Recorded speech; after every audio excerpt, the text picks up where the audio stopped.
M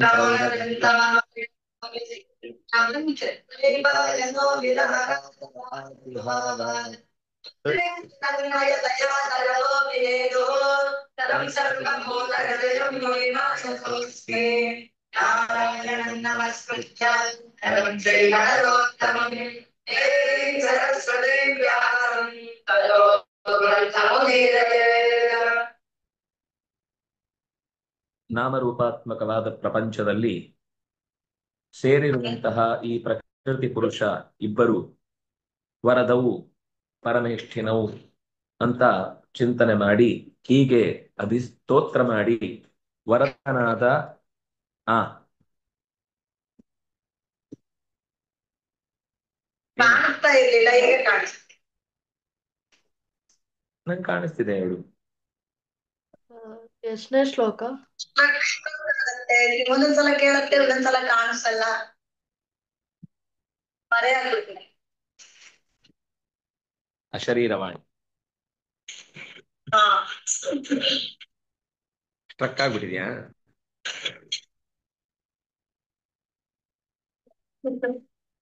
ಬಲ್ಗೇಜ್ ಮಾಡಿದ್ರೆ ಅದೇ S. ನಾನು ಎತ್ತಿದ್ದೆ ಎಡಗೈ. ಹಾ, ತತಸ್ತುವಾನ ಸ್ತೋತ್ರೇಣ ಭಕ್ತಿ ಪ್ರಹ್ವೇನ ಚೇತಸ ಯಜ್ಞೋಶಿಷ್ಟಮವಗ್ರಾಯ ಪುನರರ್ಧ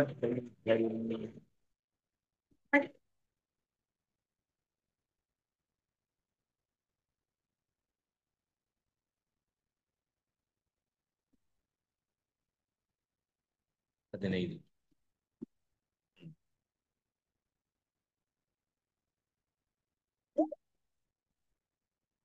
ಶ್ರೀನಿವಾಸನ ಜೊತೆಗೆ ಶ್ರೀಯಾಗಿರುವಂತಹ ಲಕ್ಷ್ಮಿ ಒಟ್ಟಿಗೆ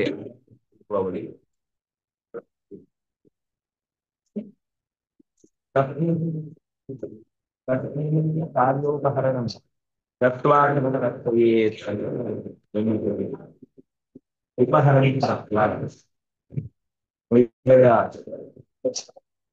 ವಸ್ತುಗಳನ್ನೆಲ್ಲ ಆ ಯಜ್ಞದ ಅಂದ್ರೆ ವ್ರತದ ಉದ್ದೇಶವಾಗಿ ಭಗವಂತನಿಗೆ ಸಮರ್ಪಿಸಿ ಆಚಮನಂ ಮಾಡಿ ಅರ್ಚಯೇತ್, ಭಗವಂತನನ್ನ ಭಗವಂತನಿಗೆ ಆಚರಣೆ ಮಾಡಿಸಿ ಆಮೇಲೆ ಅರ್ಚನೆ ಮಾಡಬೇಕು ಅಂತ ಹೇಳಿ ತತಸ್ತುವಾನ ಸ್ತೋತ್ರೇಣ, ಸ್ತುವಾನ ಚೆನ್ನಾಗಿ ಸ್ತೋತ್ರ ಮಾಡಲ್ಪಡುವಂತಹ ಭಕ್ತಿ ಪ್ರಹ್ವೇಣ ಚೇತಸ, ಭಕ್ತಿಯಿಂದ ಬಾಗಿದಂತಹ ಮನಸ್ಸಿನಿಂದ ಯಜ್ಞೋಚ್ಚಿಷ್ಟಂ ಅವಘ್ರಾಯ, ಯಜ್ಞೋಚ್ಚಿಷ್ಟ ಅಂದ್ರೆ ಯಜ್ಞದಲ್ಲಿ ಉಳಿದ ಭಾಗ, ಆಹುತಿಯನ್ನು ಕೊಟ್ಟ ಮೇಲೆ 12 ಆಹುತಿ ಹಿಂದೆ ಕೊಟ್ಟು ನಾವು ಹೋಮ ಮಾಡಿ ಆಗಿತ್ತು, ಅದರಲ್ಲಿ ಉಳಿದ ಭಾಗವನ್ನ ಅವಘ್ರಾಯ, ಅದನ್ನ ಸ್ಮೆಲ್ ನೋಡುದು, ಅವಘ್ರಾಣ ಅಂದ್ರೆ ಸ್ಮೆಲ್ ನೋಡುದು, ಪುನರಭ್ಯರ್ಥಿಸುವುದು, ಮತ್ತೆ ಭಗವಂತನನ್ನ ಅರ್ಚನೆ ಮಾಡುವುದು ಅನ್ನೋದು ಈ ವ್ರತದ ಉದ್ದೇಶವಾದದ್ದು.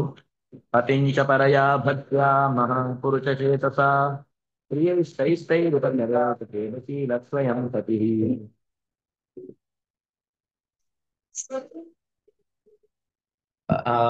ತಾನು ಉಪಾಸನೆ ಮಾಡುವಾಗ ಮಕ್ಕಳನ್ನ ಪಡೆಯುವ ಉದ್ದೇಶದಿಂದ ಮಾಡಿದ್ದಾದ್ರಿಂದ ಆ ಪತಿಯಿಂದ ಪಡೆಯುವ ಮಕ್ಕಳ ಒಳಿತಿನ ಭಾವನೆಯಿಂದ ಅದನ್ನ ಕೊಡುವುದು ಪತಿಯಲ್ಲಿ ನೆಲೆಸಿದಂತಹ ಭಗವಂತನೇ. ಆದ್ರಿಂದಾಗಿ ಪರಯಾ ಭಕ್ತ್ಯ, ಮಹಾಪುರುಷನಾದ ಭಗವಂತ ಆ ಪತಿಯಲ್ಲಿ ಇದ್ದಾನೆ ಅಂತ ಚಿಂತಿಸಿ, ಅಂದ್ರೆ ಅವನು ಒಳ್ಳೆಯ ಜ್ಞಾನದಾತೃವಾದಾಗ ಈ ಉಪಾಸನೆಗೆ ಹೆಚ್ಚು ಅರ್ಥ ಬರುತ್ತೆ. ಜ್ಞಾನ ಇಲ್ಲದೆ ಹೋದಾಗ ಈ ಉಪಾಸನೆ ಅನ್ನೋದು ಒಂದು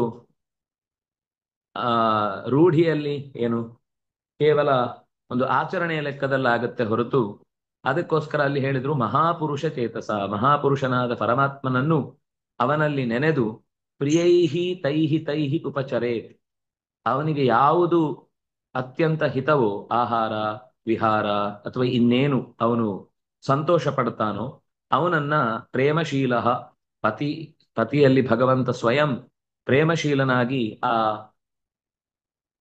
ಪ್ರೀತಿಯಿಂದ ಸಮರ್ಪಿಸಿದ ಎಲ್ಲ ಉಪಚಾರಗಳನ್ನು ಸ್ವೀಕಾರ ಮಾಡ್ತಾನೆ.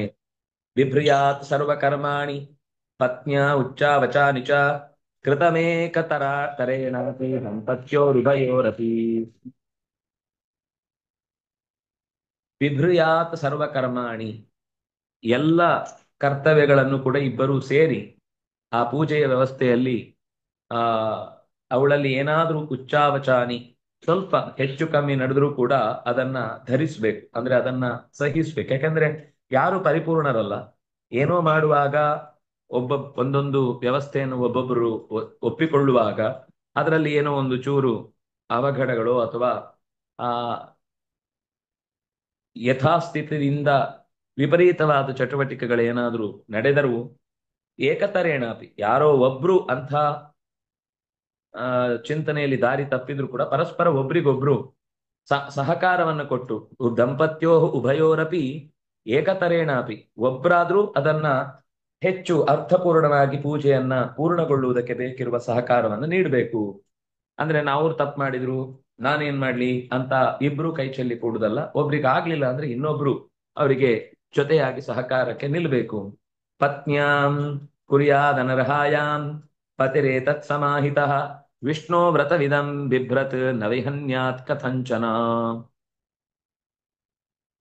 ಒಂದು ವೇಳೆ ಅವಳಲ್ಲಿ ಆ ಉಪಾಸನೆಗೆ ಹೆಚ್ಚು ಅವಳು ಸಹಕಾರ ಕೊಡ್ಲಿಲ್ಲ ಅಥವಾ ಹೆಚ್ಚು ಆ ಅದರಿಂದ ಉಪಯುಕ್ತವಾದ ವ್ಯವಸ್ಥೆ ಸಿಗ್ಲಿಲ್ಲ ಅಂದ್ರು ಪತಿಯಾದವನು ಸಹಿಸಿ ಅವಳಲ್ಲಿ ಆ ಒಳ್ಳೆಯ ಭಾವನೆಯನ್ನ ಹುಟ್ಟುವಂತೆ ಎಷ್ಟು ಸಾಧ್ಯವೋ ಅಷ್ಟು ಪ್ರಯತ್ನ ಮಾಡಬೇಕು. ಸಮಾಹಿತ ಏಕಾಗ್ರನಾಗಿ ಅನರ್ಹಾಯಾಂ ಪತ್ನ್ಯಾಂ, ಅವಳು ಒಂದು ವೇಳೆ ಇದರಲ್ಲಿ ಹೆಚ್ಚು ಆಸಕ್ತಳಲ್ಲದೇ ಇದ್ರೂ ಕೂಡ ವಿಷ್ಣೋ ವ್ರತಮಿದಂ ಬಿಭ್ರತ್, ವಿಷ್ಣುವಿನ ಕುರಿತಾಗಿ ಮಾಡುವ ವ್ರತ ಇದು ಹಾಳಾಗಬಾರದು ಅಂತ ಯೋಚಿಸಿ ನವಿಹನ್ಯಾತ್ ಕಥಂಚನ, ಹೇಗಾದ್ರೂ ಮಾಡಿ ಅಂತಹ ಒಳ್ಳೆಯ ಸಂತತಿಯನ್ನ ಪಡೆಯುವುದಕ್ಕಾಗಿ ತೀರ್ಮಾನ ಮಾಡಿದ್ಮೇಲೆ, ಒಂದು ವ್ರತ ಮಾಡುವ ಮುಂಚೆನೆ ಅದಾಗ್ಲಿಲ್ಲ ಅಂದ್ರೆ ಬೇರೆ ಪ್ರಶ್ನೆ, ಬಿಟ್ಟೇ ಬಿಡ್ಬೋದು.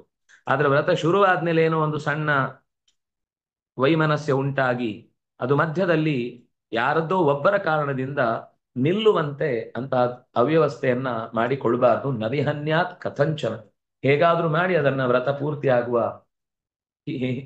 ದೃಷ್ಟಿಯಲ್ಲೇ ಅದನ್ನು ಮುಂದುವರಿಸಬೇಕು. ವಿಪ್ರಾನ್ ಸ್ತ್ರೀಯೋ ವರತೀಹಿ ಸ್ರಗ್ಗಂಧ ಬಲಿಮಂಡನೈಃ ಅರ್ಚೇತ್ ಅಹರಹರ್ ಭಕ್ತ್ಯಾ ಹೇವಂ ನಿಯತಮಾಸ್ಥಿತ. ಈ ವ್ರತವನ್ನ ತೊಟ್ಟಂತಹ ಅಂದ್ರೆ ಇನ್ನೂ ಅನೇಕ ಜನ ಆ ಆ ಮನೆಗೆ ಆಹಾರವನ್ನ ಅಥವಾ ಅತಿಥಿಗಳಾಗಿ ಬಂದವರನ್ನು ಕೂಡ ಚೆನ್ನಾಗಿ ನೋಡ್ಕೊಳ್ಬೇಕು. ಅಂದ್ರೆ ಬಂದವರಿಗೆಲ್ಲರಿಗೂ ಕೂಡ ಸ್ರಕ್ ಗಂಧ ಬಲಿ ಮಂಡನೈ, ಹಾರ ಗಂಧ ಆಹಾರ ಮತ್ತು ಆಭರಣ ಇಂಥ ಅನೇಕ ವಸ್ತುಗಳಿಂದ ಬಂದ ಅತಿಥಿಗಳನ್ನೆಲ್ಲ, ಬಂದ ಸ್ತ್ರೀಯರನ್ನು ಆಮೇಲೆ ವಿಪ್ರರನ್ನು ಎಲ್ಲರನ್ನು ಕೂಡ ಅರ್ಚೇತ್ ಆಹಾರಹ, ಯಾರೋ ಒಂದು ದಂಪತಿಗಳಂತಲ್ಲ, ಎಷ್ಟು ಸಾಧ್ಯವೋ ಅಷ್ಟು ಪರಸ್ಪರ ಒಬ್ರಿಗೊಬ್ರು ಚೆನ್ನಾಗಿ ಬದುಕ್ತಾ ಇರುವಂತಹ ಸಾಧಕ ದಂಪತಿಗಳನ್ನೆಲ್ಲ ಕರೆದು ಆ ಉಪಾಸನೆಯನ್ನು ಮಾಡುವಾಗ ಹರಿಯಲ್ಲಿ ವಿಶೇಷವಾಗಿ ಪ್ರೀತಿ ಇಟ್ಟು ಭಕ್ತ್ಯಾ ಹೇವಂ ನಿಯತಮಾಸ್ಥಿತ, ನಿಯತವಾದ ಮನಸ್ಸಿನಿಂದ ಭಗವಂತನಲ್ಲಿ ಭಕ್ತಿ ಇಟ್ಟು ಅವರೆಲ್ಲರಲ್ಲೂ ಕೂಡ ಆದರಪೂರ್ವಕವಾಗಿ ಭಗವಂತನನ್ನ ಕಂಡು ಅರ್ಚಿಸಬೇಕು. ಉದ್ವಾಸ್ಯ ದೇವಂ ಸ್ವೇಧಾಮ್ನಿ ತನ್ನಿವೇದಿತಮಗ್ರತಃ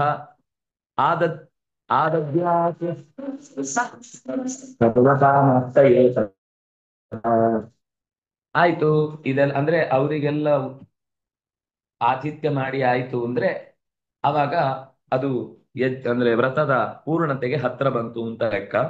ಉದ್ವಾಸ್ಯ ದೇವಂ, ಆ ನಂತರ ಹಿಂದೆ ಅಗ್ನಿಯಲ್ಲಿ ಮತ್ತು ಸ್ವಸ್ತಿಕೆಯಲ್ಲಿ ಏನು ಆವಾಹನೆ ಮಾಡಿದ್ರು ಆ ದೇವನನ್ನ ಮತ್ತೆ ಮರಳಿ ಅಂದ್ರೆ ಏನು ಹೃತ್ಕಮಲ ಮಧ್ಯಕ್ಕೆ ಮರಳಿ ಸ್ವೀಕರಿಸುವ ಒಂದು ಯಥಾಸ್ಥಾನಂ ಉದ್ವಾಸಯಾಮಿ, ಎಲ್ಲಿಂದ ಕರೆದು ತಂದಿದ್ದೇವೋ ಅಲ್ಲಿಗೆ ಮರಳಿ ಅವನನ್ನ ಮುಟ್ಟಿಸುವಂತಹ ಸ್ವೇಧಾವನಿ, ಅವನದ್ದೇ ವೈಕುಂಠದ ಲೋಕಕ್ಕೆ ಕಳುಹಿಸಿಕೊಟ್ಟು ತನ್ನಿವೇದಿತಂ, ಅವನಿಗೆ ನಿವೇದಿಸಿದಂತಹ ಪದಾರ್ಥಗಳನ್ನೆಲ್ಲ ಅದ್ಯಾತ್ ಪ್ರಸಾದವಾಗಿ ಸ್ವೀಕರಿಸಬೇಕು. ಯಾಕೆಂದ್ರೆ ಭಗವಂತನಿಗೆ ನಿವೇದಿಸಿದ ಅನ್ನವನ್ನ ಸ್ವೀಕರಿಸಿದ್ರೆ ಮಾತ್ರ ಜೀವ ಮನಸ್ಸು ಮತ್ತು ದೇಹ ಮೂರೂ ಕೂಡ ವಿಶುದ್ಧಿ ಆಗುತ್ತೆ.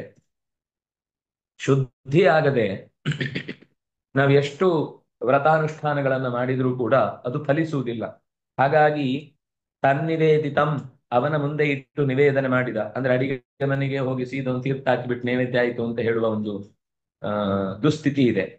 ವಸ್ತುತಃ ಹಾಗೆ ಮಾಡಬಾರದು ಅಂತ ಹೇಳ್ತಾರೆ. ಈಗ ತುಂಬಾ ದೂರ ಇದೆ ಪೂಜೆಯ ಜಾಗ ಮತ್ತು ನೈವೇದ್ಯ ಮಾಡುವ ಜಾಗ ಅಂದಾಗ ಅದಕ್ಕೋಸ್ಕರ ಹಿಂದೆ ಏನ್ ಮಾಡ್ತಿದ್ರು ಅಂದ್ರೆ ಸೀದಾ ಅಲ್ಲಿಗೆ ಉತ್ಸವವನ್ನ ಕರ್ಕೊಂಡೋಗಿ ದೇವರನ್ನ ಆ ಅಡಿಗೆ ಮನೆಯಲ್ಲೇ ಪ್ರತಿಷ್ಠೆ ಮಾಡಿ ಅಲ್ಲೇ ಪೂಜೆ ಮುಗಿಸಿ ಅಲ್ಲೇ ನೈವೇದ್ಯ ಮಾಡಿ ಮತ್ತೆ ದೇವರನ್ನು ವಾಪಸ್ ದೇವಸ್ಥಾನಕ್ಕೆ ಉತ್ಸವ ಮೂರ್ತಿ ಎಲ್ಲ ಹೋಗುವಾಗ ಪಲ್ಲಕ್ಕಿ ನಮ್ಮಲ್ಲಿ ಅನ್ನ ರಾಶಿಗೆ ಪಲ್ಲ ಪೂಜೆ ಅಂತ ಹೇಳ್ತಾರೆ. ಒಂದು ಸಟಕವನ್ನ ಚೆನ್ನಾಗಿ ಹಿಂಗಾರದಲ್ಲಿ ಅಲಂಕಾರ ಮಾಡಿ ಅದನ್ನ ಶಿಖರದ ತುದಿಯಲ್ಲಿ ಜೋಡಿಸಿ ಇಡ್ತಾರೆ.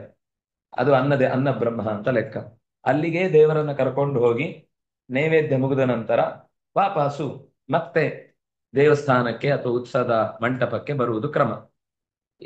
ಅದು ಬಿಟ್ಟು ನಾವು ಮನೆಯಲ್ಲೇ ಮಾಡುವುದಾದ್ರೆ ಆವಾಗ ಎಲ್ಲ ಪದಾರ್ಥಗಳನ್ನು ಒಂದು ಸರಿಯಾಗಿ ಬಡಿಸುವ ಒಲೆ ಮೇಲೆ ಇದ್ದದ್ದು ಕರಿ ಪಾತ್ರೆಗಳನ್ನೆಲ್ಲ ತಂದು ಸೀದಾ ನೈವೇದ್ಯಕ್ಕೆ ತಂದಿಡುದಲ್ಲ.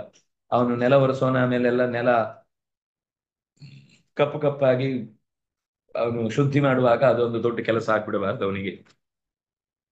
ಹಾಗಾಗಿ ಪದಾರ್ಥಗಳನ್ನ ಬೇರೆ ಪಾತ್ರೆಗೆ ತೆಗೆದಿಟ್ಟು ಅದನ್ನ ದೇವರ ಮುಂದೆ ಇಟ್ಟು ನಿವೇದಿಸಿ, ಅಗ್ರತಃ ನಿವೇದಿತಂ, ದೇವರ ಮುಂದೆ ಇಟ್ಟು ನಿವೇದಿಸಿದ ಪದಾರ್ಥವನ್ನು ಅದ್ಯಾತ್, ಆಹಾರವನ್ನ ಸ್ವೀಕರಿಸಬೇಕು. ಆತ್ಮವಿಶುದ್ಧ್ಯರ್ಥಂ, ಯಾಕಂದ್ರೆ ಆತ್ಮಶುದ್ಧಿ ಆಗುವುದೇ ಭಗವಂತನ ಪ್ರಸಾದವನ್ನ ಅವನಿಗೆ ಒಪ್ಪಿಸಿದ ಅನ್ನವನ್ನ ಉಂಡಾಗ. ಯಾಕದು ಸರ್ವಕಾಮಾಪ್ತಯೇ ತಥಾ, ಎಲ್ಲ ಬಗೆಯ ಬಯಕೆಗಳನ್ನು ಈಡೇರಿಸುವುದು ಕೂಡ ನಾವು ಸರಿಯಾಗಿ ದೇವರಿಗೆ ನಿವೇದಿಸಿದ ಅನ್ನವನ್ನ ಸ್ವೀಕರಿಸಿದಾಗ. ಯಾವುದೇ ವ್ರತ ಪೂರ್ಣವಾಗುವುದು ಹೊಟ್ಟೆ ತುಂಬಿದಾಗ. ಅತಿಥಿಯ ಹೊಟ್ಟೆಯೂ ಆಯ್ತು, ಯಜಮಾನನ ಹೊಟ್ಟೆಯೂ ಆಯ್ತು.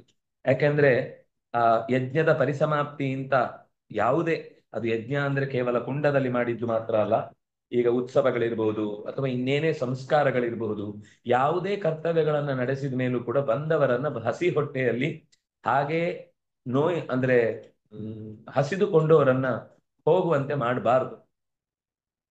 ರಾಮಾಯಣದಲ್ಲಿ ಒಂದು ಪ್ರಸಂಗ ಬರುತ್ತೆ. ಅವನು ಅಗಸ್ತ್ಯ ಮುನಿ ರಾಮನನ್ನ ಭೇಟಿಯಾದಾಗ ಒಂದು ಮಾಲೆ ಕೊಟ್ಟು ಹೇಳ್ತಾನೆ, ಇದನ್ನ ಸ್ವೀಕರಿಸು ಅಂತ. ಯಾಕಿದು ಅಂತ ಕೇಳ್ತಾನೆ. ನನಗೊಬ್ಬ ಶ್ವೇತ ಅನ್ನುವ ರಾಜ ಕೊಟ್ಟ ಅಂತಾನೆ. ಯಾಕೆ ಅವನು ಕೊಟ್ಟ ಅಂತ ಹೇಳ್ತಾರೆ. ಅವನಿಗೆ ಸ್ವರ್ಗ ಸಿಕ್ಕಿರುತ್ತೆ, ಆದ್ರೆ ಅವನಿಗೆ ಅನ್ನ ಯಾವುದು ಅಂದ್ರೆ ಅವನದ್ದೇ ಶರೀರ ಕೊಳೆತು ಹೋದದ್ದನ್ನ ಆಕಾಶದಿಂದ ಭೂಮಿಗೆ ಇಳಿದು ಬಂದು ಒಂದು ಕೆರೆಯಲ್ಲಿ ಇಳಿದು ಅವನಿಗೆ ಹೊಟ್ಟೆ ಹಿಂಗಿ ಹೋಗುವ ಹಸಿವು, ಹೊಟ್ಟೆ ಸೀದು ಹೋಗುವ ಹಸಿವು. ಅಲ್ಲಿ ಹೋಗಿ ಆ ಕೊಳೆತ ಮಾಂಸವನ್ನ ತಿಂದು ಮತ್ತೆ ಸ್ವರ್ಗಕ್ಕೆ ಹೋಗ್ಬೇಕು. ಮತ್ತೆ ಮರು ದಿವಸ ಅದು ಮತ್ತೆ ಬೆಳೆದಿರುತ್ತೆ ಆ ಶರೀರ. ಮತ್ತೆ ಹಸಿವಾದಾಗ ವಾಪಸ್ ಸ್ವರ್ಗದಿಂದ ಬಂದು ಆ ಕೆರೆಯಲ್ಲಿ ಇಳಿದು ತನ್ನದೇ ಶರೀರ, ಅದು ಬೇರೆ ಯಾರದ್ದು ಅಲ್ಲ, ತನ್ನದೇ ಶರೀರ ಬಿದ್ದದ್ದನ್ನ ಕೊಳೆತು ಹೋದದ್ದನ್ನ ತಿಂದು ಮತ್ತೆ ವಾಪಸ್ ಹೋಗ್ಬೇಕಿರುತ್ತೆ. ಅವನು ದೇವರನ್ನ ಪ್ರಾರ್ಥನೆ ಮಾಡ್ತಾನೆ, ಏನಿದು ಈ ರೀತಿ ನನ್ನನ್ನ ಇಷ್ಟು ಕಠಿಣವಾದ ಸ್ಥಿತಿಗೆ ತಳ್ಳಿದ್ಯಲ್ವಾ, ಏನಾಯ್ತು? ಆಗ ಇದು ಯಾಕೆ ಆಯ್ತು ಅಂತ ಹೇಳುವಾಗ ಅವನು ಅನೇಕ ಯಾಗಗಳನ್ನ ಮಾಡುತ್ತಿದ್ದ ಅಂತೆ.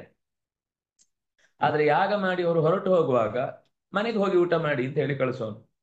ಅಲ್ಲೇ ಅವರಿಗೆ ಬೇಕಿರುವಂತಹ ಹೊಟ್ಟೆಯ ಪಾಡಿಗೆ ಯಾಕೆಂದ್ರೆ ಅವರು ಹೋದವರು ಮತ್ತೆ ಅಡಿಗೆ ಮಾಡಿ ಇಲ್ಲೆಲ್ಲ ಕೆಲಸ ಮುಗಿಸಿದ ಮೇಲೆ ಮತ್ತೆ ಹೋಗಿ ಅವರೆಲ್ಲ ನಿತ್ಯ ಕರ್ಮಗಳನ್ನು, ಯಾಕೆಂದ್ರೆ ಅವರು ಊಟ ಮಾಡ್ಬೇಕು ಅಂದ್ರೆ ಅಡಿಗೆ ಆದ್ಮೇಲೆ ನಿತ್ಯದ ವೈಶ್ವದೇವ ಮಾಡ್ಬೇಕು, ಉಪಾಸನೆ ಮಾಡ್ಬೇಕು, ಆಮೇಲೆ ಅವರು ಊಟ ಮಾಡ್ಬೇಕು. ಅದು ಯಾವುದು ಮಾಡಿಕೊಳ್ಳಿಕ್ಕಾಗದೆ ಅವ್ರು ಹೋದವ್ರು ಹಸಿದು ಮತ್ತೆ 2 ಗಂಟೆ ತನಕ ಇಲ್ಲಿ ಶ್ರಾದ್ದಾದಿ ಕರ್ಮ ಮಾಡಿ ಆಮೇಲೆ ಮನೆಗೆ ಹೋಗಿ ಇವನ್ ಅಡಿಗೆ ಮಾಡುವಾಗ ಇವನ್ ಶ್ರಾದ್ದ ಆಗಿರುತ್ತೆ ಹಸಿದು ಹೊಟ್ಟೆಯಲ್ಲಿ. ಆದ್ರಿಂದಾಗಿ ಅಂತಹ ಒಂದು ದುಸ್ಥಿತಿಯಿಂದ ಎಷ್ಟೋ ಜನರನ್ನ ಹಸಿದ ಹೊಟ್ಟೆಯಲ್ಲಿ, ಅತಿಥಿಗಳನ್ನಾಗ್ಲಿ ಬಂದ ಋತ್ವಿಜರನ್ನಾಗ್ಲಿ ಒಂದು ದಿವಸ ಊಟ ಹಾಕಿ ಕಳಿಸ್ತಿರ್ಲಿಲ್ಲ ಅವನು. ಅಂದ್ರೆ ದಕ್ಷಿಣ ಬೇಕಾದಷ್ಟು ಕೊಡ್ತಿದ್ದ, ಪಿಟ್ಟಾಸಿ ಅಂತಲ್ಲ, ಯಾರು ಅದನ್ನೆಲ್ಲ ಮಾಡಿ ಹಾಕ್ತಾರೆ ಅಂತ. 17ನೇ ಅಧ್ಯಾಯದಲ್ಲಿ ವಿಧಿಹೀನಮ ಸೃಷ್ಟಾನ್ನಂ ಮಂತ್ರಹೀನಮ ದಕ್ಷಿಣಂ ಅದು ತತ್ತಾಮಸಮುದಾಹೃತಂ ತಾದೃಶಂ ಯಜ್ಞಂ ತಾಮಸಮುದಾಹೃತಂ ಅಂತ ಒಂದು ಎಚ್ಚರಿಕೆ ಕೊಟ್ಟಿದ್ದಾನೆ. ಯಜ್ಞವನ್ನ ಮಾಡಿದ ಮೇಲೆ ಅಥವಾ ಯಜ್ಞದಲ್ಲಿ ವಿಧಿಹೀನಂ, ಶಾಸ್ತ್ರದಲ್ಲಿ ಕೆಲವು ಪದಾರ್ಥಗಳನ್ನ ನೈವೇದ್ಯಕ್ಕೆ ಹವಿಸಿಗೆ ಹೀಗೆ ಹಾಕಬೇಕು ಅಂತಿದೆ. ನಮ್ಗೆ ಆ ಪದಾರ್ಥ ಸಿಗಲ್ಲ ಅಂತ ಬೇರೆ ಇನ್ಯಾವುದೋ ನಮ್ಗೆ ಇಷ್ಟ ಬಂದ ಪದಾರ್ಥ ಹಾಕಿ ಹೋಮ ಮಾಡಿ ಬಿಡುದು ತಪ್ಪು ಅಂದ್ರು.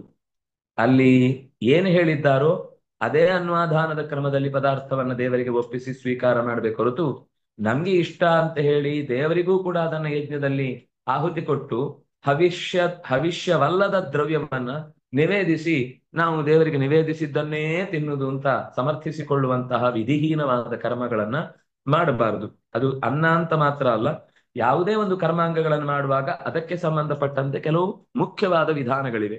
ಅದನ್ನ ಬಿಟ್ಟು ಅಥವಾ ಅಸೃಷ್ಟಾನ್ನಂ, ಅನ್ನವನ್ನೇ ಹಾಕಿಲ್ಲ ಯಜ್ಞದಲ್ಲಿ, ಯಾರಿಗೂ ಹೊಟ್ಟೆಗೆ ಬೇಕಾದಷ್ಟು ಊಟ ಇಲ್ಲ, ಅಥವಾ ಮಾಡಿದ್ರು ಕೂಡ ಇಷ್ಟು ಸಣ್ಣ ಸೌಟಲ್ಲಿ ಅನ್ನ ಬಳಸುದು, ಅದಕ್ಕಿಂತ ಸಣ್ಣ ಚಮಚದಲ್ಲಿ ಸಾರು ಬಳಸುದು, ಪಾತ್ರೆಯಲ್ಲಿ ತಂದು ಜೋರಾಗಿ ಘಟ ಘಟ ಘಟ ಘಟ ಅನ್ಸಿ ಒಂದ್ ಚಮಚ ಸಾರು ಹಾಕಿ ಆಯ್ತಲ್ಲ ಇನ್ನೇನು ಬೇಡಲ್ವಾ ಅಂತ ಬೇಕಾ ಅಂತ ಕೇಳುದಲ್ಲ, ಎಲ್ರಿಗೂ ಆಯ್ತಲ್ವಾ ಇನ್ನೇನು ಬೇಡಲ್ವಾ ಅಂತ ಎರಡೆರಡು ಸರಿ ಹೇಳಿದಾಗ ಪಾಪ ಉಳಿದವರೆಲ್ಲ ನೋಡಿ ಇವನನ್ನ ಏನ್ ಅನ್ಕೋತಾರೋ ಅಂತ ಅವನು ಸುಮ್ಮನಾಗ್ಬೇಕು. ಹಸಿದು ಅರ್ಧ ಹೊಟ್ಟೆ ಹಾಕೋದು, ಹಸಿದ ಹೊಟ್ಟೆಯಲ್ಲೇ ಕಳಿಸುದು, ಇದು ಮಾಡಬಹುದಾದ ಅತ್ಯಂತ ದೊಡ್ಡ ಅಪರಾಧ. ಸಾಮಾನ್ಯ ತಿಳಿಯದೆ ಮಾಡುವ ಅಪರಾಧವೂ ಆಗ್ಬೋದು, ತಿಳಿದು ಮಾಡುವ ಅಪರಾಧವೂ ಆಗ್ಬೋದು. ಒಟ್ಟಂತೂ ಅನರ್ಥಗಳ ಪರಂಪರೆಗೆ ಕಾರಣವಾದ ಸಂಗತಿ. ಮಂತ್ರಹೀನಂ ಅದಕ್ಷಿಣಂ. ಇನ್ನು ಬಂದ ಮಾಡುವ ಯಜಮಾನ ಆ ಮಂತ್ರಗಳೇ ಗೊತ್ತಿಲ್ಲ, ಅವನು ಸುಮ್ನೆ ಮೌನವಾಗಿ ಕೂತಿರ್ತಾನೆ. ಆ ಪುರೋಹಿತರು ಒಂದಿಷ್ಟು ಆಹುತಿ ಹಾಕಿ ಹಾಕಿ ಹಾಕಿ ಹಾಕಿ ಇವನ್ ಕರ್ಮಕ್ ನಾನ್ ಮಾಡ್ಬೇಕು ಅಂತ ಅವನು ಹೇಳ್ಬೇಕಾದ ಮಂತ್ರಗಳನ್ನೆಲ್ಲ ಇವನು ಹೇಳ್ತಿರ್ತಾನೆ. ನಾವಿಬ್ರು ಸಂತೋಷವಾಗಿರೋಣ ಅಂತ ಗಂಡ ಹೆಂಡತಿ ಹೇಳ್ಬೇಕಾದ ಮಂತ್ರವನ್ನ ಇವನು ಆಹುತಿ ಕೊಟ್ಟು ಅವರ ದಾಂಪತ್ಯದ ಸುಖಕ್ಕೆ ಕಾರಣವಾದ ಮಂತ್ರಗಳನ್ನ ಇವನು ಹೇಳ್ಬೇಕು ಪುರೋಹಿತ. ಅದು ಅವರಿಬ್ರು ಹೇಳಲಿಕ್ಕೆ ಇರುತ್ತೆ. ಆದ್ರೆ ಅದನ್ನ ಹೇಳುವಾಗ ಪುರೋಹಿತ ಹೇಳಿ ಅದನ್ನ ಈ ಮದುವೆಗಳಲ್ಲೆಲ್ಲ ನಡೆಯುದು ಹೀಗೇನೆ. ಅದಕ್ಕೆ ಅದು ಎಲ್ಲ ಅವ್ಯವಸ್ಥೆ ಆಗುದು. ಅಲ್ಲಿ ಅವರಿಬ್ರು ಸಂತೋಷವಾಗಿರೋಣ ಅಂತ ಹೇಳುದಿದೆ, ನಾತಿ ಚರಾಮಿ ಅಂತ ಅವನು ಹೇಳ್ಬೇಕು, ನಾತಿಚರ್ಯ ಚರಿತವ್ಯ ಅಂತ ಇವಳು ಹೇಳ್ಬೇಕು. ಇದು ಅವನು ಹೇಳುವುದನ್ನ ಪುರೋಹಿತನ ಹೇಳಿ ಮುಗಿಸುವುದಾದ್ರಿಂದ ಅದು ಯಾರಿಗೂ ಫಲ ಸಿಗಲ್ಲ. ಹಾಗಾಗಿ ಮಂತ್ರಹೀನಂ. ಇನ್ನೊಂದು ಅದಕ್ಷಿಣಂ. ಅವ ಕರ್ಮಾಂಗವನ್ನ ಮಾಡಿದ ಬಳಿಕ ಅದಕ್ಕೆ ತಕ್ಕಷ್ಟು, ಯಾಕಂದ್ರೆ ಅವನ ತಪಸ್ಸಿನಿಂದ ಅವನ ಮಂತ್ರದಿಂದ ಯಜಮಾನನ ಇಷ್ಟಾರ್ಥ ಸಿದ್ಧಿಯಾಗುವುದಕ್ಕೋ ತನ್ನ ವ್ಯಕ್ತಿಗತವಾದ ಧರ್ಮಗಳನ್ನ, ಅಧ್ಯಯನವನ್ನ, ಸ್ವಾಧ್ಯಾಯವನ್ನ ಅಥವಾ ಪಾಠಾದಿಗಳನ್ನ ತ್ಯಾಗ ಮಾಡಿ ಅವನು ಋತ್ವಿಕ್ಕು ಆ ಕರ್ಮಾಂಗವನ್ನ ಯಜಮಾನನಿಗಾಗಿ ನಡೆಸಿಕೊಡ್ಲಿಕ್ಕೆ ಬಂದಿರುತ್ತಾನೆ.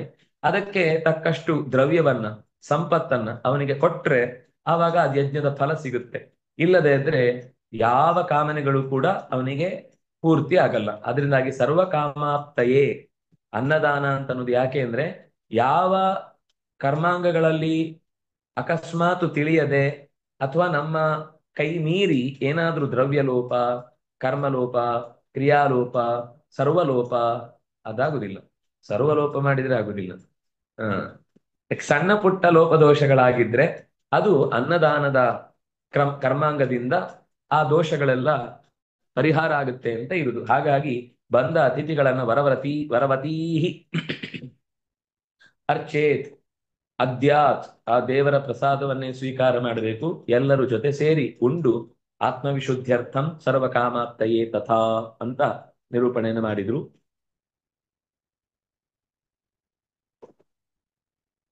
ಮುಂದಿನ ಶ್ಲೋಕ ಹೋಗ್ಲಿ.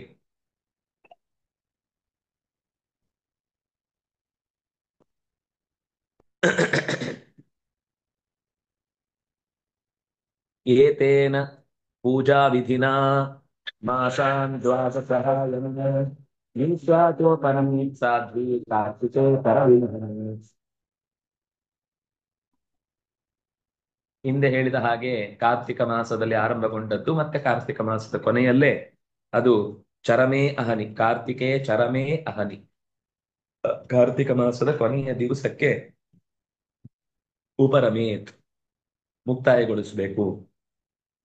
ಹಿಂದೆ ಹೇಳಿದ ಪೂಜಾ ವಿಧಿನ, ಹಿಂದೆ ಹೇಳಿದ ಅದು ಒಂದು ದಿವಸದ್ದಲ್ಲ, ಮಾಸಾನ್ನ ದ್ವಾದಶ ಹಾಯನಂ, ಒಂದು ವರ್ಷದ ಒಂದು ಪೂರ್ತಿ ವರ್ಷದವರೆಗೆ ಈ 12 ತಿಂಗಳೂ ಕೂಡ ಈ ವ್ರತವನ್ನ ಆಚರಿಸಿ, ಆದ್ರೆ ಅದಕ್ಕೆ ಯಾವುದೋ ಒಂದು ದಿನ ಗೊತ್ತು ಮಾಡಿರ್ತಾರೆ, ಅಂತಹ ದಿನದಲ್ಲಿ ಆಹುತಿಗಳನ್ನ, ಹವಿಸ್ ದ್ರವ್ಯಗಳನ್ನ ಕೊಟ್ಟು ಪ್ರತಿ ತಿಂಗಳು ಕೂಡ ಆ ಋತ್ವಿಜರನ್ನ, ಮತ್ತೆ ಅತಿಥಿಗಳ ಸತ್ಕಾರ ಅನ್ನೋದಕ್ಕೆ ಇಂಥದ್ದೇ ದಿನ ಅಂತಿಲ್ಲ. ಮನೆಗೆ ಯಾವುದೇ ಅತಿಥಿಗಳು ಬಂದಾಗ್ಲೂ ಅವರನ್ನ ಈ ವ್ರತದ ಉದ್ದೇಶವಾಗಿಯೇ ಕರ್ಮಾಂಗದ ಅಂಗವಾಗಿಯೇ ಅವರನ್ನ ಆದರಿಸಿ ಕಳುಹಿಸುವಂತದ್ದು. ಅದು ಮುಗಿಯುವುದು ಕಾರ್ತಿಕದ ಕೊನೆಯ ದಿನ. ಶ್ವೋಭೂತೆ ಅಪ ಉಪಸ್ಪೃಶ್ಯ ಕೃಷ್ಣಮಭ್ಯರ್ಚ್ಯ ಪೂರ್ವವತ್ ಪಯಶ್ರುತೇನ ಸುಹ್ಯಾತ್ ಕರುಣಾಕರ ಕರ್ತಿಕೇ.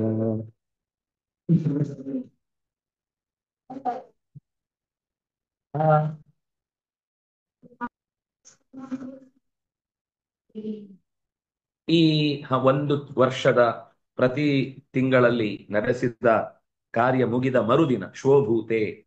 ಶೋಭೂತೆ ಅಂದ್ರೆ ಮರು ದಿವಸದ ಬೆಳಗ್ಗೆ ಸ್ನಾನ ಅಂಗಾದಿಗಳನ್ನು ಮುಗಿಸಿ ಆಚಮನೆಯನ್ನು ಮಾಡಿ ಅಪ ಉಪಸ್ಪೃಶ್ಯ ಅಂದ್ರೆ ಆಚಮನೆಯನ್ನೇ ಆ ಶಬ್ದದಿಂದ ಹೇಳುದು. ಭಗವಂತನನ್ನು ಕೃಷ್ಣಂ ಪೂರ್ವವತ್ ಅಭ್ಯರ್ಚ್ಯ, ಹಿಂದೆ ಹೇಳಿದಂತೆ ಸ್ತೋತ್ರಗಳ ಮೂಲಕ ಶ್ರೀಸಹಿತನಾದ ನಾರಾಯಣನನ್ನು ಅಭ್ಯರ್ಚಿಸಿ ಪಯಶ್ರುತೇನ, ಹಾಲಿನಲ್ಲೇ ಬೇಯಿಸಿದ, ಶ್ರುತ ಅಂದ್ರೆ ಬೇಯಿಸುವುದು, ಪಯಶ್ರುತೇನ ಹಾಲಿನಲ್ಲೇ ಬೇಯಿಸಿದ ಚರುಣ ಸರ್ಪಿಷಾ ಸಹ ಜುಹುಯಾತ್, ಹಾಲಿನಲ್ಲೇ ಬೇಯಿಸಿದ ಅನ್ನವನ್ನು ತುಪ್ಪದ ಜೊತೆಗೆ ಜುಹುಯಾತ್ ಆಹುತಿ ಕೊಡಬೇಕು. ಪಾಕಯಜ್ಞ ವಿಧಾನೇನ ದ್ವಾದಶೈವಾಹುತಿ ಪತಿ, ಆ ಯಜಮಾನ ದ್ವಾದಶ ಆಹುತಿಗಳಿಂದ ಪಾಕಯಜ್ಞ ವಿಧಾನೇನ, ಅದು ಒಂದು ಆ ಯಜ್ಞಗಳಲ್ಲಿ ಪಾಕಯಜ್ಞ ಅಂತ ಒಂದು ವಿಧಾನ ಅಂತಂದ್ರೆ ಅವರೇ ತಯಾರು ಮಾಡಬೇಕು.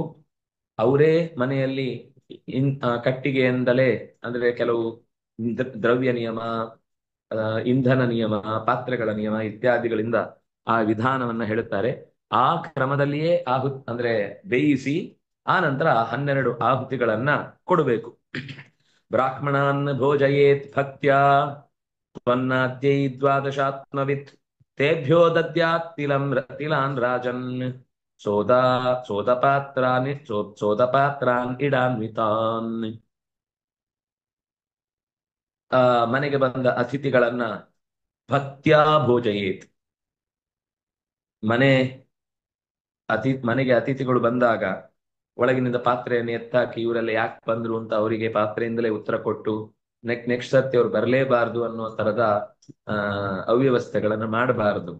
ಭಕ್ತಿಯ ಶ್ರದ್ಧೆಯಿಂದ ಈ ಮನೆಗೆ ಯಾವಾಗ ಬಂದ್ರು ನಮಗೆ ತೃಪ್ತಿಕರವಾದ ಆಹಾರ ಸಿಗುತ್ತೆ ಅಂತ ಅವ್ರು ಕೇಳಿಕೊಂಡು ಬರುವ ಹಾಗೆ ಬಡಿಸ್ಬೇಕು, ಪ್ರೀತಿಯಿಂದ ಬಡಿಸ್ಬೇಕು. ಯಾಕೆಂದ್ರೆ ಒಂದು ವ್ಯಕ್ತಿಯನ್ನ ಮನಸ್ಸು ತುಂಬಿ ಆರಾಧನೆ ಮಾಡುವುದು ಅಂದ್ರೆ ಆ ವ್ಯಕ್ತಿಯಲ್ಲಿ ಸೇರಿದ 36,000 ನಾಡಿ ದಂಪತಿಗಳಿಗೆ ಭಗವಂತನ ರೂಪಗಳಿಗೆ ಊಟ ಹಾಕಿದ ಹಾಗೆ. ಒಬ್ನಿಗೆ ಊಟ ಹಾಕೋದು ಅಂದ್ರೆ ಅದು ಅಷ್ಟು ದೊಡ್ಡ ಯಜ್ಞ ಅಂತ ನಾನು ಹೇಳಿದ್ದಲ್ಲ, ಬೃಹದಾರಣ್ಯಕದಲ್ಲೇ ಬಂದ ಮಾತು ಇದು. ಬೃಹದಾರಣ್ಯಕದಲ್ಲಿ ಒಬ್ಬ ಜ್ಞಾನಿಯಾದ ವ್ಯಕ್ತಿ ಬಂದ ಅಂದ್ರೆ ಸಾಮಾನ್ಯರಲ್ಲೂ ಭಗವಂತನ ರೂಪ ಇದ್ದೇ ಇರುತ್ತೆ. ಜ್ಞಾನಿಯಾದವನಲ್ಲಿ ಅವನಿಗೆ ಆ ಅನುಸಂಧಾನ ಜಾಸ್ತಿ ಇರುತ್ತೆ ಅಂದಾಗ ಅವನಿಗೆ ಹೆಚ್ಚು ಫಲ ಸಿಗುತ್ತೆ. ಅವನ ಶರೀರದಲ್ಲಿರುವ ಬಲಭಾಗದಲ್ಲಿರುವ 36,000 ನಾಡಿಗಳು, ಎಡಭಾಗದಲ್ಲಿರುವ 36,000 ನಾಡಿಗಳು, ಅದರಲ್ಲಿರುವ ಸ್ತ್ರೀ ಪುಂ ಅನ್ನುವಂತಹ ರೂಪಗಳ ದಾಂಪತ್ಯವನ್ನ ಗಮನಿಸಿದರೆ 36,000 ದಂಪತಿಗಳಿಗೆ ಅನ್ನ ಹಾಕಿದಂತಹ ವಿಶೇಷ ಫಲವನ್ನ ಯಜಮಾನ ಪಡೀತಾನೆ ಅಂತ. ಹಾಗಾಗಿ ಎಷ್ಟು ಸಾಧ್ಯವೋ ಅಷ್ಟು ಋತ್ವಿಜರನ್ನ, ಜ್ಞಾನಿಗಳಾದವರನ್ನ ತಿಳಿದು ಪ್ರಾಮಾಣಿಕವಾಗಿ ಬದುಕುವವರನ್ನ ನೋಡಿ ದ್ವಾದಶಾತ್ಮ 12 ಮಾಸಗಳಿಗೆ ಸಂಬಂಧಪಟ್ಟ ರೂಪಗಳನ್ನ ತಿಳಿದು ಅವರಲ್ಲಿ ಅದು ಸಾಮಾನ್ಯ 12 ಜನರನ್ನ ಅಂತನೂ ಇದೆ. 12 ಆಹುತಿ, 12 ಜನರ ಅತಿಥಿಗಳು, 12 ಭಗವಂತನ ರೂಪಗಳನ್ನ ಅಲ್ಲಿ ಆವಾಹನೆ ಮಾಡಿ 12 ಪ್ರತ್ಯೇಕವಾದ ಅವರಿಗೆ ಕೊಡಬಹುದಾದ ಉಪಾಯನಗಳನ್ನ ಬೇರೆ ಬೇರೆಯಾಗಿ ಬಿಡಿಸಿ ಇಟ್ಟು ತೇಭ್ಯೋ ದದ್ಯ, ಅವರಿಗೆ ಆ ಉಪಾಯನಗಳನ್ನು ಕೊಡಬೇಕು. ತಿಲ, ಎಳ್ಳನ್ನು ಕೂಡ ಕೊಡಬೇಕು. ರಾಜನ್ ಸೋದ ಪಾತ್ರಾನ್ ಇಡಾನ್ವಿತಾನ್, ಉದಪಾತ್ರ ಅಂದ್ರೆ ನೀರಿರುವ, ಉದ ಅಂದ್ರೆ ನೀರು, ನೀರಿರುವ ಪಾತ್ರೆಗಳನ್ನು ವಿಶೇಷವಾಗಿ ಆಯಾ ಅಭಿಮಾನಿ ದೇವತೆಗಳ ಜೊತೆಗೆ ನೆನೆದು ಯಾವ ಪದಾರ್ಥವನ್ನು ನಾವು ಕೊಡ್ತೇವೋ ಆ ಪದಾರ್ಥದ ವಿಶೇಷ ದೇವತೆಗಳನ್ನ ಸ್ಮರಿಸಿ ಆ ಜ್ಞಾನಿಗಳಿಗೆ ಅಥವಾ ಋತ್ವಿಜರಿಗೆ ಅಥವಾ ಆ ಕರ್ಮಾಂಗಗಳನ್ನು ಮಾಡಿಸಿದಂತಹ ಹಿರಿಯರಿಗೆ ಅದನ್ನ ದದ್ಯಾತ್ ಆಶಿಷ ಶಿರಸಾದಾಯ, ಅವರು ಆಶೀರ್ವಾದ ಮಾಡುವಾಗ ಅವರು ಅಂದ್ರೆ ಸಾಮಾನ್ಯವಾಗಿ ಆಶೀರ್ವಚನ ಮಂತ್ರಗಳು ಅಂತ ಒಂದು ಸುಮಾರು ಹೊತ್ತು ಅವ್ರು ಹೇಳ್ತಿರ್ತಾರೆ. ಆವಾಗ ಯಜಮಾನ ಪೂರ್ತಿ ಅವರು ಆ ಮಂತ್ರ ಹೇಳಿ ಮುಗಿಸುವ ತನಕವೂ ಕೂಡ ಸಾಷ್ಟಾಂಗ ಪ್ರಣಾಮ ಮಾಡಿ ನೆಲದಲ್ಲೇ ತಲೆ ಇರಬೇಕು, ಅವನು ಹೇಳ್ಬಾರ್ದು.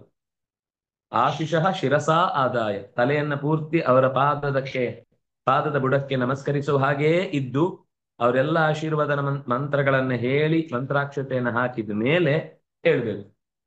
ನೀವು ಹೇಳ್ತಾ ಇರಿ ನಾನು ತಲೆ ಎತ್ತಿ ನಿಂತಿರ್ತೇನೆ ಅಂದ್ರೆ ಅದು ತಲೆ ಮೇಲಿಂದಲೇ ಹಾರಿ ಹೋಗುತ್ತೆ, ಅವ್ರ ತಲೆ ಒಳಗೆ ಅಂತ ಆ ಮಂತ್ರದ ಫಲವೇ ಇಳಿಯುವುದಿಲ್ಲ. ಹಾಗಾಗಿ ಶಿರಸಾ ಆದಾಯ, ಅದು ಎಂಥ ದ್ವಿಜರು ಅಂತಂದ್ರೆ ಪ್ರೀತೈಹಿ, ಮನಃಪೂರ್ವಕ ಅವರು ಕೂಡ ತೃಪ್ತರಾಗಿರ್ಬೇಕು. ಎಷ್ಟು ಚೆನ್ನಾಗಿ ಅದಕ್ಕೆ ಆಶೀರ್ವಚನ ಮಂತ್ರಗಳನ್ನೆಲ್ಲ ಪೂರ್ತಿ ಊಟ ಆದ್ಮೇಲೆ ಇಡೋದು. ಈ ಹಸಿದಿರ್ತಾರೆ, ಯಜ್ಞ ಅರ್ಧ ಮುಗ್ದಿರುತ್ತೆ, ಆವಾಗ ಅವ್ರ ಹತ್ರ ಆಶೀರ್ವಚನ ಮೊದ್ಲು ಊಟ ಹಾಕ್ರಿ, ಆಮೇಲೆ ಎಲ್ಲ ಮತ್ತೆ ಮಾತಾಡೋಣ. ಆಗ್ಲೇ ಶ್ರಾದ್ದ ಹಾಕಿ 2 ಗಂಟೆ ಆಗಿದೆ, ಆಮೇಲೆ ಮತ್ತೆ ಇಲ್ಲ ಮಂತ್ರಾಕ್ಷತೆ ಮಾಡಿ ಮತ್ತೆ ಎಲ್ಲರಿಗೂ ಅಡಿಬಿಡಿ ಆಗುತ್ತೆ, ಬೇಗ ಮಾಡೋಣ ಮಂತ್ರಾಕ್ಷತೆ ಅಂತಂದ್ರೆ ಅದು ಪೂರ್ಣ ಆಗುದಿಲ್ಲ. ಊಟ ಆದ್ಮೇಲೆನೆ ಎಲ್ಲರೂ ಎಲ್ಲೆಡಕ್ಕೆ ಎಲ್ಲ ಹಾಕೊಂಡು ತೃಪ್ತರಾಗಿ, ಅಂದ್ರೆ ಹಿಂದೆ ಎಲ್ಲ ಅದು ಒಂದೇ ದಿವಸ ಆ ಕಾರ್ಯಕ್ರಮ ಅಂದ್ರೆ ಅವರು ಒಂದೇ ಕಾರ್ಯಕ್ರಮದಲ್ಲಿ ಇರುದು. ನಾವು ಇವತ್ತಿನವರ ಹಾಗೆ ನಾನು ಅಲ್ಲೊಂದು ಒಪ್ಕೊಂಡ್ ಬಂದಿದ್ದೇನೆ, ಇಲ್ಲೊಂದು ಅರ್ಧ ಹೋಗ್ಬೇಕು, ಅವ್ರಿಗೆ ಒಂದು ಅರ್ಧ ಬಿಟ್ಟು ಬಂದಿದ್ದೇನೆ, ಅಲ್ಲೊಂದು ಮಂಡ್ಲ ಹಾಕ್ಬಿಡ್ಬೇಕು, ಇನ್ನೊಂದು ಕಾರ್ಯಕ್ರಮಕ್ಕೆ ಹೋಗ್ಬೇಕು, ಅಲ್ಲಿ ಪಾರಾಯಣಕ್ಕೆ ಹೋಗ್ಬೇಕು ಅಂತ ಹೀಗೆ 3-4 ಒಟ್ಟೊಟ್ಟಿಗೆ ತಲೆ ಮೇಲೆ ಹೊತ್ಕೊಂಡು ಯಾರಿಗೂ ನ್ಯಾಯ ಕೊಡದೆ ತನಗೂ ಅನ್ಯಾಯ ಮಾಡಿಕೊಂಡು ಹಾಳು ಮಾಡ್ಕೊಳ್ಳುವುದಲ್ಲ ಅಂತ ಲೆಕ್ಕ. ಹಾಗಾಗಿ ಸಾವಧಾನವಾಗಿ ಅವರಿಗೆ ಊಟ ಹಾಕಿದ ನಂತರ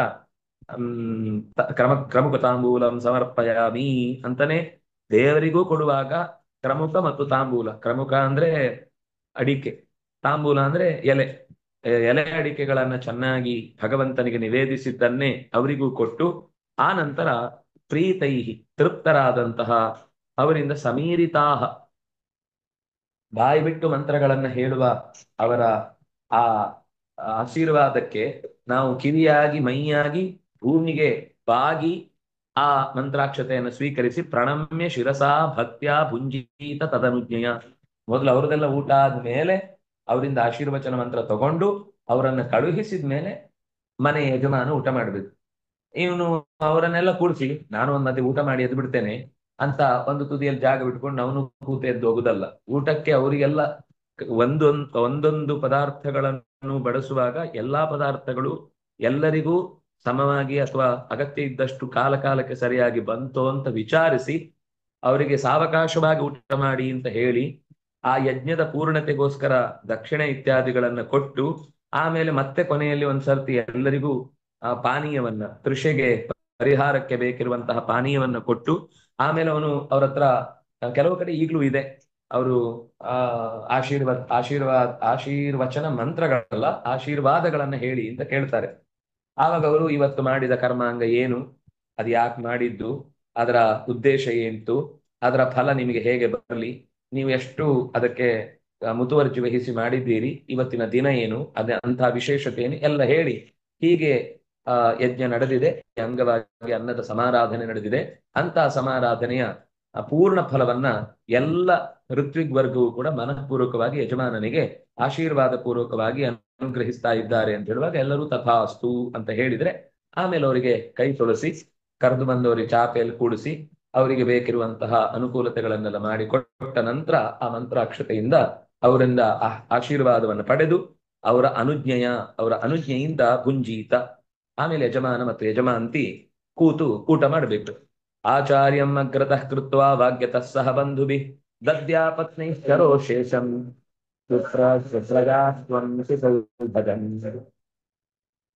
ಆಚಾರ್ಯರನ್ನ ಮುಂದಿಟ್ಟುಕೊಂಡು ಆ ಅನಗತ್ಯವಾದ ಮಾತುಗಳನ್ನ ಆಡದೆ, ವಾಗ್ಯತಃ ಅಂದ್ರೆ ಅವನ ಊಟ ಮುಗಿದು ಪೂರ್ತಿ ಆ ಕರ್ಮಾಂಗದ ಎಲ್ಲ ವ್ಯವಸ್ಥೆ ಮುಗಿದ ಮೇಲೇನೆ ಮಾತಾಡ್ಬೇಕು. ಅಲ್ಲಿ ತನಕ ಮಾತಿಗೆ ಅನಗತ್ಯವಾದ ಮಾತಿಗೆ ಅಂದ್ರೆ ಅವರನ್ನ ಕರೆಯುವುದು, ಸ್ವಾಗತ ಮಾಡುವುದು, ಕೂಡಿಸುವುದು, ಅವ್ರಿಗೆ ಬೇಕಿರುವ ಅಗತ್ಯ ಪದಾರ್ಥಗಳನ್ನು ಕೊಡುವುದು, ಅಲ್ಲಿ ಮಾತಿಗೆ ದೋಷ ಇಲ್ಲ. ಯಾಕೆಂದ್ರೆ ಅದು ಯಜ್ಞದ ಭಾಗವಾಗಿ ಅವರನ್ನ ಆತಿಥ್ಯ ಮಾಡುವುದು.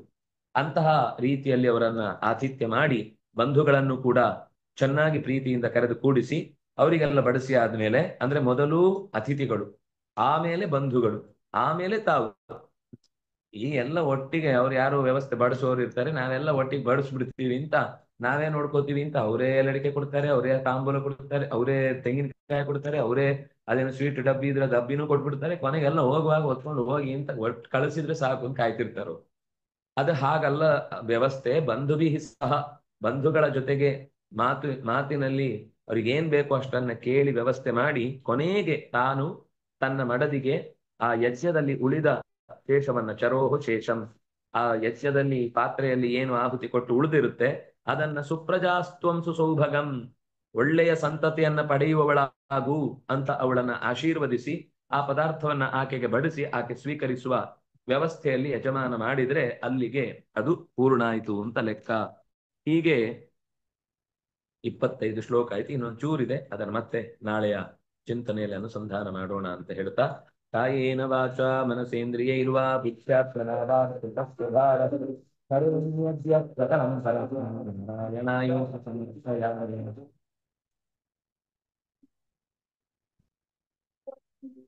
ತಪಸ್ವಿನೋ ಮನಸ್ವಿನೋ ಮಂತ್ರವಿಧಸ್ತು ಮಂಗಲಾಃ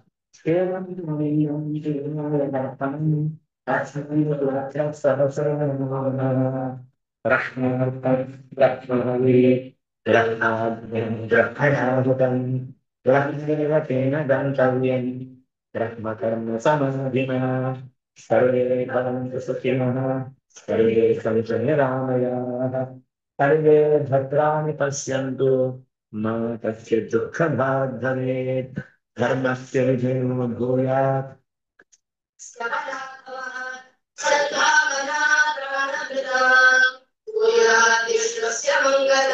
ಶ್ರೀಕೃಷ್ಣಾರ್ಪಣಮಸ್ತು.